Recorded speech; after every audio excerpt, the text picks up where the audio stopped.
स्वागत है दोस्तों आपका डिफेंस एनालिसिस में। आज हम बात करेंगे क्यों भारत को थर्ड एयरक्राफ्ट कैरियर की आवश्यकता है, क्या क्या वे आवश्यकताएं हैं कि भारत को थर्ड एयरक्राफ्ट कैरियर INS विशाल की तरफ जाना पड़ रहा है। तो दोस्तों बने रहिएगा हमारे साथ इस वीडियो में अंत तक, हम आपको एक एक बात डिटेल में बताएंगे। अगर आपने अभी तक हमारे YouTube चैनल को सब्सक्राइब नहीं किया तो दोस्तों सब्सक्राइब कर दीजिएगा और बेल आइकन को भी प्रेस कर दीजिएगा। चलिए दोस्तों वीडियो की तरफ बढ़ते हैं। भारत के पास वर्तमान समय में केवल एक ऑपरेशनल एयरक्राफ्ट कैरियर है जिसको INS विक्रांत कहा जाता है।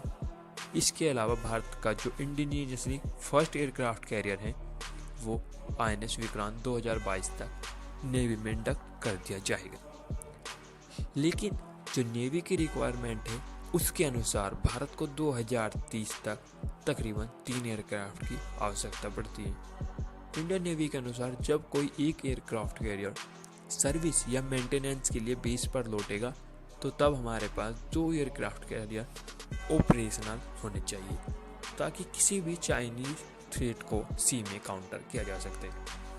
भारत का थर्ड एयरक्राफ्ट कैरियर INS विशाल एक 65,000 टन का 100 पर कैरियर होने वाला है। भारत को थर्ड एयरक्राफ्ट की जरूरत बहुत पड़ने वाली है क्योंकि हमारा दुश्मन चाइना 2030 तक 5 से 6 एयरक्राफ्ट कैरियर को अपनी नेवी में इंडक्ट करना चाहता है। तो उसको काउंटर करने के लिए हमारे पास कम से कम 3 एयरक्राफ्ट कैरियर तो होने ही चाहिए दोस्तों, है ना। पिछले दिनों हमारे CDS यानी कि chief of defence staff Vipin Rawat ji ने एक इंटरव्यू में कहा था कि भारतीय नेवी को थर्ड एयरक्राफ्ट के बदले सबमरीन्स पर फोकस करना चाहिए। इसके बाद ये अनुमान लगाए जा रहे थे कि अब INS विशाल को जो है उसका जो प्रोजेक्ट था उसको कैंसिल कर दिया जाएगा। लेकिन इसके बाद हमारी जो नेवी चीफ है उनका बयान आया कि जो नेवी है वो INS विशाल की ओर आगे बढ़ रही है। आपके अनुसार क्या लगता है, क्या नेवी को थर्ड एयरक्राफ्ट कैरियर की ओर जाना चाहिए या सबमरीन्स की ओर जाना चाहिए? दोस्तों इस टॉपिक पर आप हमको कमेंट बॉक्स में कमेंट जरूर कीजिएगा। तो जो हमारा थर्ड एयरक्राफ्ट कैरियर 65,000 टन का होगा वो भारतीय नेवी को काफ़ी महंगा पड़ने वाला है दोस्तों। ये बात तो सच है क्योंकि कोई भी एयरक्राफ्ट कैरियर काफ़ी महंगा सौदा होता है। जो हमारा INS विराट है वही तकरीबन 8 बिलियन डॉलर का तकरीबन हमको पड़ा है और तकरीबन जो हमारा ये INS विक्रांत माफ कीजिएगा विशाल होगा ये तकरीबन 20 बिलियन डॉलर का पड़ेगा। तो यानी कि बहुत महंगा प्रोजेक्ट होने वाला है भारतीय नेवी को। इसके लिए काफ़ी सारे आप कह सकते हो कि पैसों की बहुत आवश्यकता पड़ने वाली है। तो ये भारतीय नेवी के लिए शायद अगर देखा जाए तो पैसे के लिए सुटेबल नहीं है क्योंकि नेवी के पास इतना फंड नहीं है कि वो INS विशाल के लिए फंडिंग कर चाहे। तो इसी को देखते हुए जो चीफ ऑफ डिफेंस थे उन्होंने कहा था कि नेवी को थर्ड एयरक्राफ्ट के बदले सबमरीन्स पर फोकस करना चाहिए। तो आपको क्या लगता है कि नेवी को एयरक्राफ्ट के बदले सबमरीन्स की ओर जाना चाहिए? लेकिन मैं तो ये कहूँगा कि भारत को तीसरे एयरक्राफ्ट कैरियर की बहुत आवश्यकता है क्योंकि दोस्तों एयरक्राफ्ट कैरियर आप कह सकते हो एक हिसाब से कि समुद्र का राजा होता है।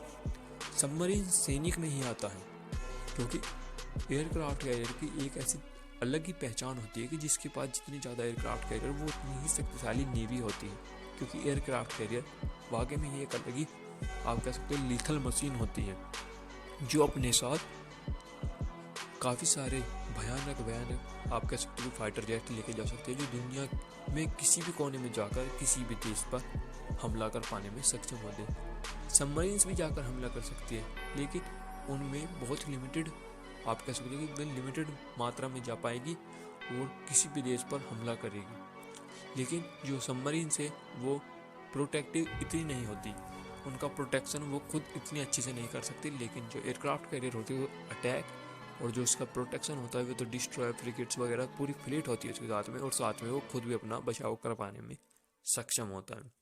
तो यही कुछ कारण है कि जो एयरक्राफ्ट कैरियर है वो सबमरीन्स के मुकाबले काफ़ी ज़्यादा पावरफुल माना जाता है। किसी भी देश को देख लो जो सबमरीन्स और एयरक्राफ्ट कैरियर को चुनता है वो ज़्यादातर सबमरीन्स को इस वजह से चुनता है क्योंकि वो सस्ती पड़ती है उसको। एयरक्राफ्ट कैरियर वाकई में एक बड़ी मशीन है, वो किसी ताकतवर देश या आप कह सकते हो पैसे वाले देश के पास ही मिलती है। चाइना के पास वर्तमान समय में पैसों की कोई कमी नहीं, तो इसलिए उसके पास एयरक्राफ्ट कैरियर की काफ़ी सारी वो अपनी तैयारी कर रहा है। उसके पास 2 एयरक्राफ्ट कैरियर वर्तमान समय में है, लेकिन बहुत जल्द वो अपने एयरक्राफ्ट नंबर 3 और 4 को भी सेना में इंडक्ट कर लेगा। तो भारत को उसको काउंटर करने के लिए 3 एयरक्राफ्ट कैरियर की तो आवश्यकता होगी। अगर मेरे अनुसार देखा जाए तो दोस्तों, इंडियन नेवी को INS विशाल जैसी सुपर कैरियर के बदले हो सकता है तो एक INS विराट, माफ़ कीजिएगा, INS विक्रांत क्लास का ही एक और एयरक्राफ्ट कैरियर बना लेना चाहिए, क्योंकि वो काउंटर कर पाने में तो सक्षम होगा, बट जो INS विशाल होगा वो उसकी साइज में डबल होने वाला था। लेकिन फिर भी जैसे हमारे पास फिलहाल फंड वगैरह की कमी है, तो हमको इसको पोस्टपोन करके अपना INS विराट के सेकंड, आप कह सकते हो सेकंड INS विराट को बनाना चाहिए। तो दोस्तों, इसी के साथ वीडियो को समाप्त करते हैं। आपको हमारी वीडियो कैसी लगी? क्या भारत को सबमरीन्स की ओर जाना चाहिए या INS विशाल की ओर, या INS विराट मार्क 2 की ओर?